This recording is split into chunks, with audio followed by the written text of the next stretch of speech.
Bonjour les amis, aujourd'hui nous sommes le jeudi 19 mars, donc ce qui veut dire que comme vous tous, je ne sors plus de chez moi, voilà, j'ai arrêté de bouger sans raison valable.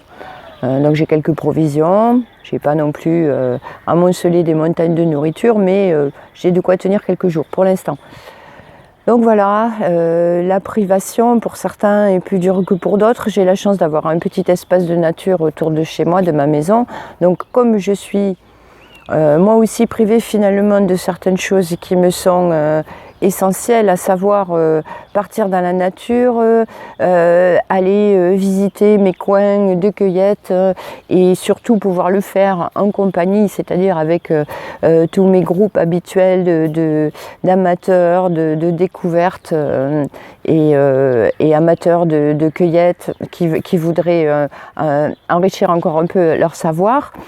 Voilà, je suis privée aussi de mes sorties avec l'agglo du Pays de l'Or, dans le cadre du plan Ma Commune sans pesticides, où il était question de planter des rues. Donc voilà, pour moi tout s'arrête aussi. Donc je me dis, puisque j'ai la chance d'avoir un bout de jardin avec un certain nombre de plantes sauvages que je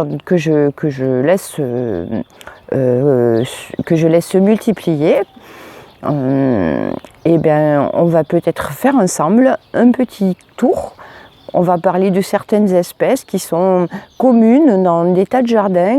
Donc si vous avez un petit jardin aussi, vous allez peut-être pouvoir partir en exploration, même dans un petit carré avec des bacs à fleurs ou un petit peu de plate-bande. Voilà. Mais dans un espace très étroit, on peut avoir des plantes sauvages très intéressantes et parfois très utiles aussi.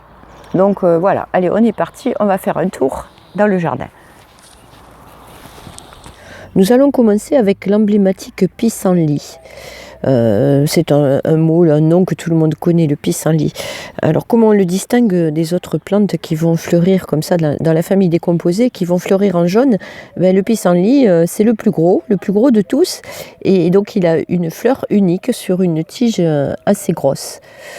Après, dans cette famille, on va trouver d'autres plantes qui fleurissent jaunes, mais les autres auront souvent des petites fleurs jaunes, donc de multiples fleurs sur une tige. Alors le pissenlit, c'est vraiment en cette saison la merveille du jardin. Alors je ne sais pas si vous vous êtes aperçus, mais quand on se promène dans les champs, on n'en voit plus tellement. Voilà, comme si le pissenlit était en voie de disparition. Ceci dit, quand on le laisse prospérer dans le jardin, il se multiplie et l'année d'après, on en a plein. Voilà. Donc là, c'est sa feuille, bien sûr. Voilà, la feuille, le pissenlit, dent de lion. Je vois un très beau spécimen de pissenlit.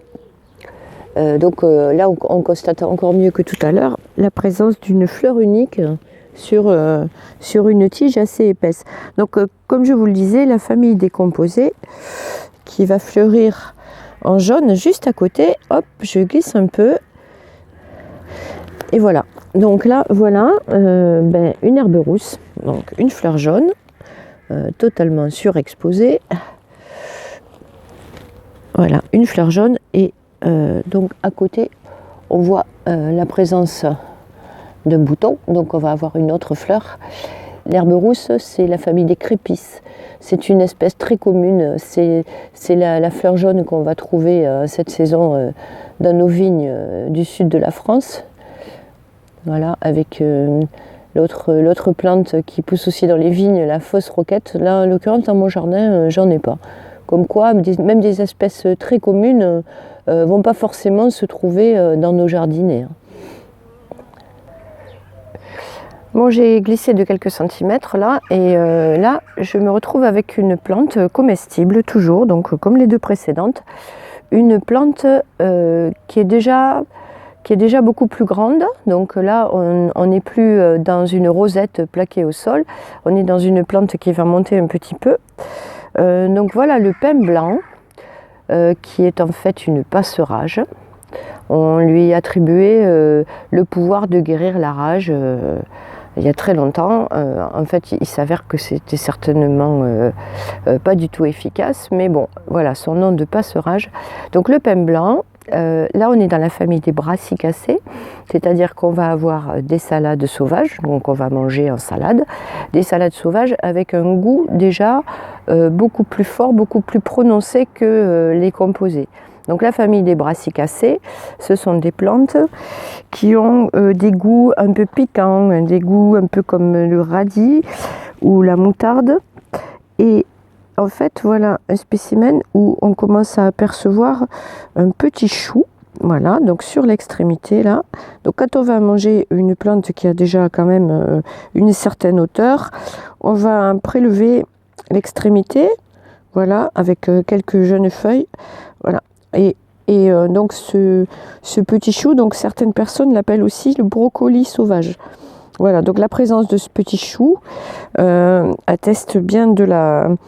On peut être sûr, en fait, on peut être sûr. Là, on reconnaît la plante. On va faire un peu un gros plan. Voilà un petit chou, comme un mini brocoli.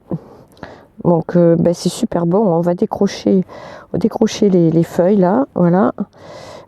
On va pas prendre la tige qui pourrait être un peu dure. Et le petit chou. Et on va rajouter ça à notre salade. Donc quand on aura quelques espèces, 5-6 espèces déjà, c'est pas mal pour une salade sauvage, on peut vraiment se faire plaisir. Donc voilà le laiteron maraîcher. Là on a affaire à un petit spécimen de petite taille, donc qui va être vraiment au stade où on le cueille. Donc voilà, on le cueille, on prend toute la rosette.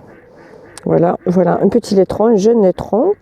Une des façons de le reconnaître, en coupant sa tige, ou même là, ne serait-ce qu'à la racine, on voit, hop, allez, voilà, on voit du lait.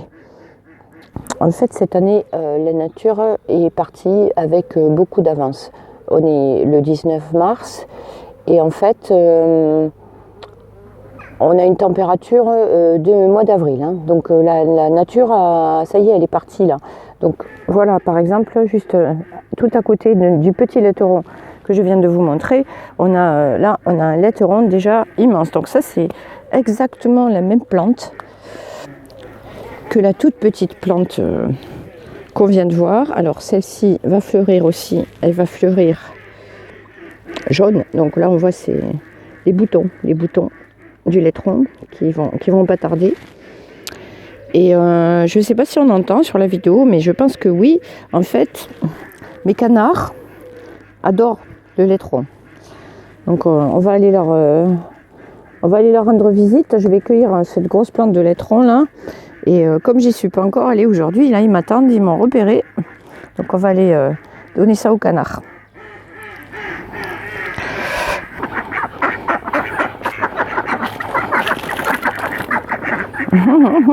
Bonjour mes gâtés. Alors nos animaux de basse-cour, que ce soit les poules ou les canards, adorent les plantes sauvages. Et en fait, ils aiment les mêmes que nous, c'est-à-dire tout ce qu'on considère nous comme des salades. Voilà, des salades sauvages. Donc le laiteron, la laitue Saint-Joseph, le mouron des oiseaux, ils en sont complètement friands. Donc tous les jours, puisque c'est le moment, je leur en apporte.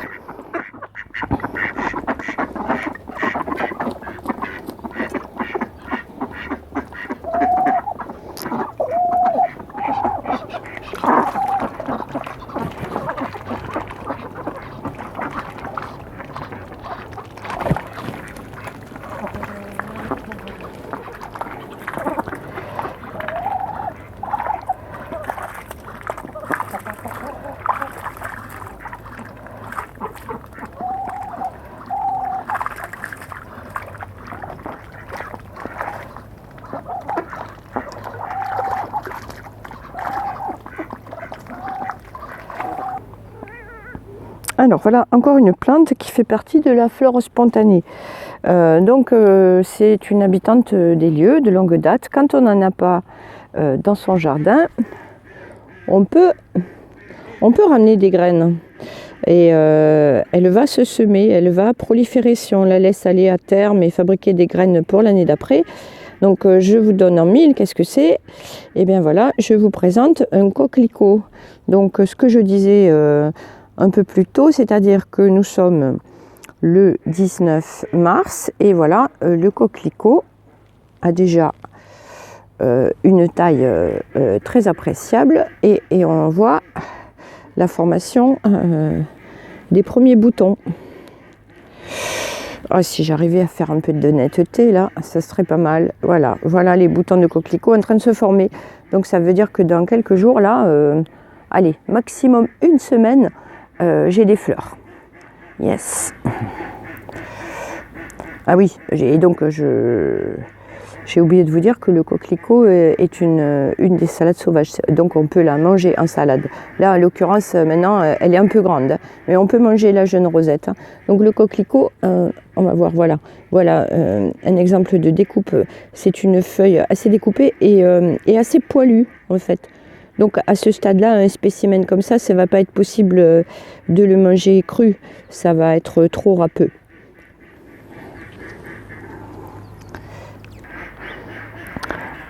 Hop, un tapis de violettes. Alors il n'y a plus de fleurs, c'est la fin.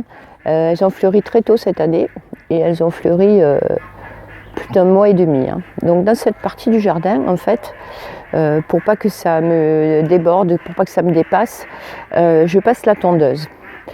Et en fait, il y a encore quelques traces de petites violettes là. Donc je passe la tondeuse. Mais j'ai jamais planté de gazon, donc je ne sème pas de gazon dans mon jardin.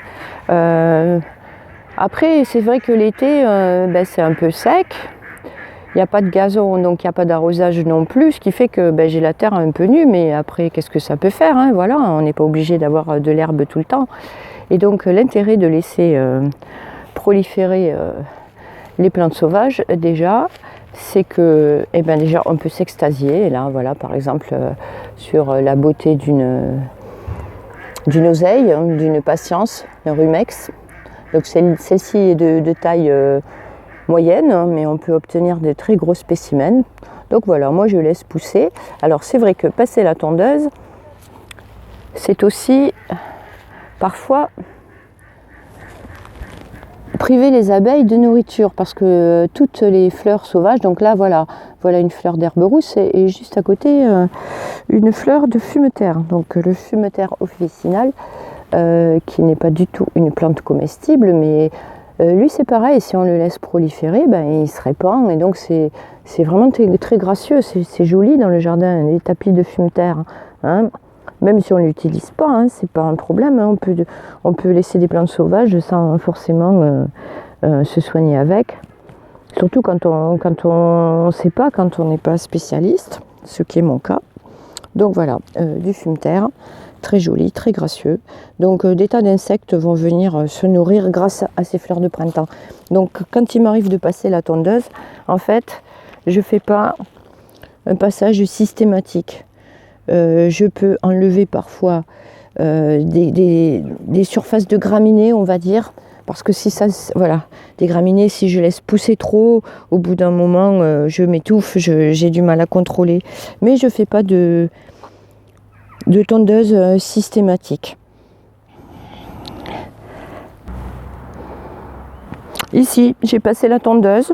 Ça n'empêche pas la petite Véronique, parce que je passe la tondeuse un peu haut. Donc la petite Véronique, voilà, vous la connaissez peut-être avec sa magnifique petite fleur bleue. Voilà, la petite Véronique, comme je passe la tondeuse un peu haut, celle-ci se porte bien. Donc elle est butinée, hein, je vois bien. Hein, donc il y a les insectes butineurs, il n'y a pas que les abeilles, il y a tout un tas d'insectes qui viennent choisir leur nourriture. Donc tout est butiné dans le jardin, toutes les fleurs ont une importance. Voilà, et donc un peu plus loin, par exemple, là, voilà, j'ai laissé toute une partie, je n'ai pas passé la tondeuse. Ce sont des plantes qui ne vont pas monter, en fait. Après, quand ça va sécher, rien n'empêche de les couper, mais pour l'instant, elles sont là. Voilà, un gros plan un peu plus évident sur la petite Véronique. La petite Véronique de Perse, on remarquera qu'en fait, cette jolie fleur à 4 pétales, a un pétale différent des autres, beaucoup plus petit et beaucoup plus clair.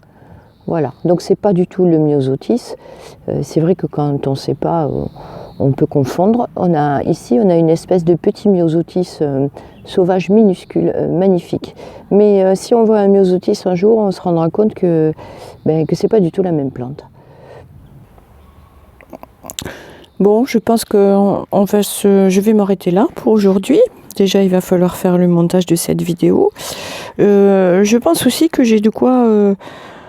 j'ai encore des tas de plantes dont j'ai pas parlé, donc peut-être dans quelques jours, je ferai une deuxième partie de ce tour de jardin à la rencontre des plantes sauvages. Donc pour terminer, ces belles images poétiques, la nature capable de naître et de se développer, même avec rien du tout, entre deux pavés, voilà, dans un escalier un petit peu cassé. Donc là, un pissenlit. Je fais une petite glissade. Voilà. Du mouron des oiseaux. Et puis là, dans le coin, le nombril de Vénus. Mais ça, je pense que j'en parlerai dans ma prochaine vidéo. Et je vous dis à bientôt.